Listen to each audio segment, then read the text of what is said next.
Narito na ang mga sangkap na aking ginamit para sa milky turon na may sesame seeds. Meron ako ditong mga hinog na saging. Mas masarap kung ganito nakahinog para maging matamis ang ating turon. Ito naman ang lumpia wrapper, 50 pieces ito.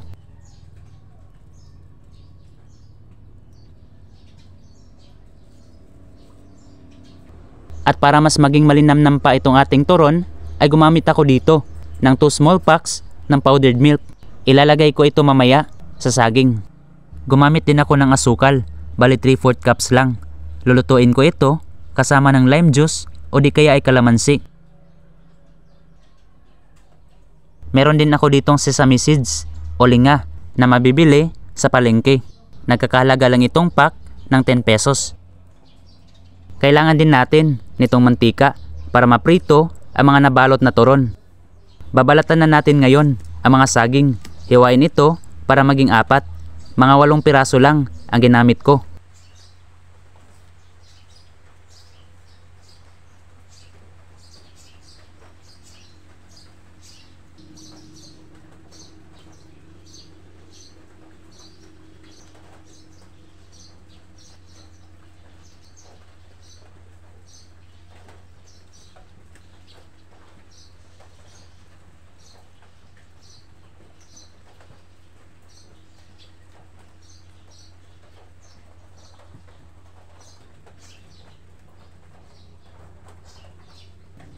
Bali 32 pieces pala ito lahat ng mga hiniwang saging. Sa pagtanggal naman dito sa mga lumpia wrapper ay dapat dahan-dahan lang para hindi mapunit. 32 pieces din na piraso ito.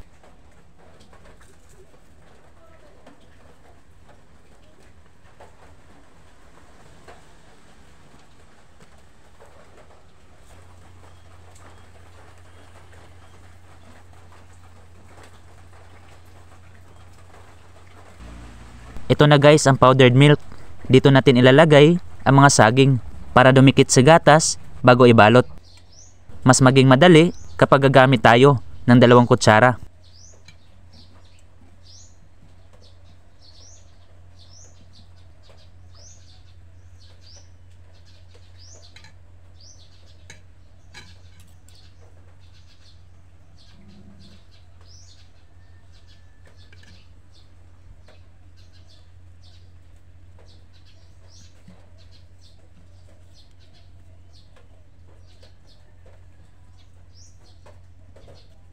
Gumamit lang din ako ng tubig para magsisilbing pandikit dito sa lumpia wrapper.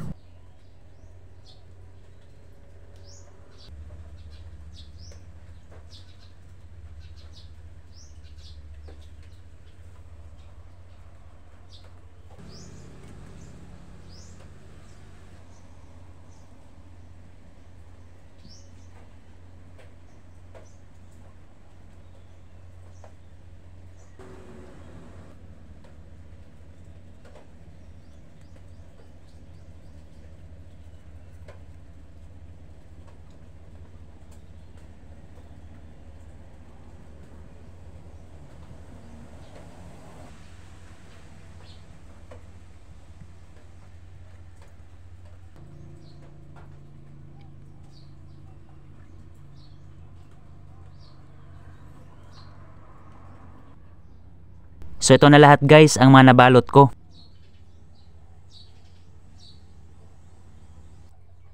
Bago tayo magprito sa mga turon ay kailangan muna nating itusta ang sesame seeds. Kailangan maging light brown ang kulay para mas mabango.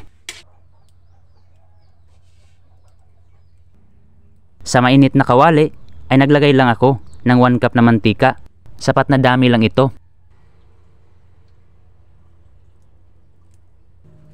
Iprito na itong mga turon. Huwag damihan ang paglagay para maluto ito ng husto.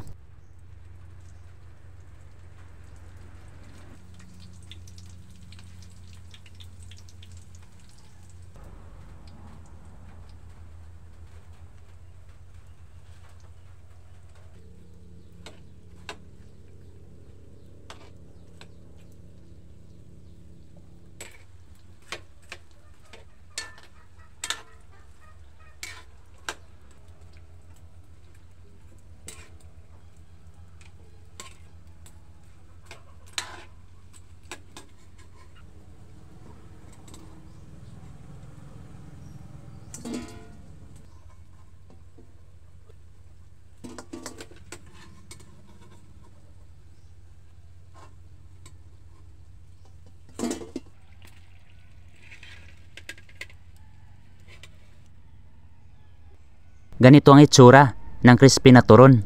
Huwag lang muna nating takpan para hindi mag-moist at mapanatili ang pagiging crispy nito.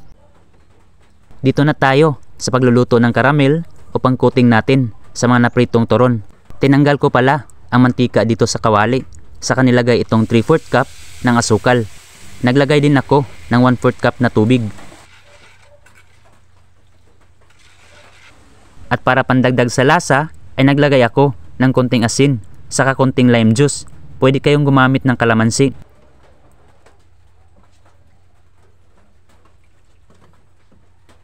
Haluin ito at lutuin hanggang sa magiging medyo sticky ang mixture.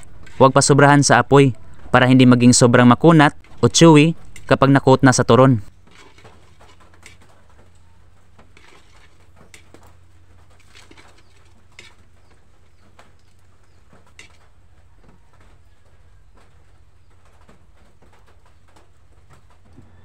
Ilagay na natin ang nalutong mixture sa napritong turon. Saka haluin ito kasama ng sesame seeds.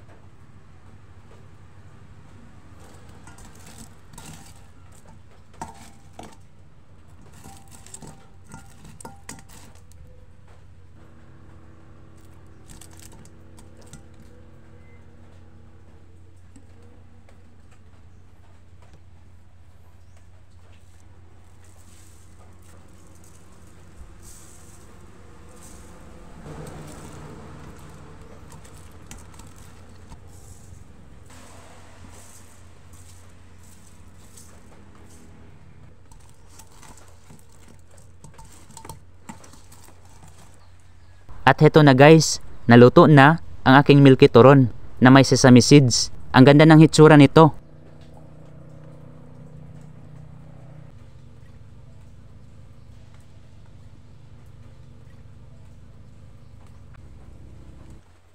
Time na para matikman itong niluto kong special turon na may twist. Ang sarap nito guys. Nalalasahan ko ang gatas sa loob nitong turon. Nagdagdag din sa lasa ang ginawa kong caramel at ang sesame seeds. May kunat ito ng konti pero masarap. Kung curious kayo sa lasa nito ay pwede ninyong gayahin.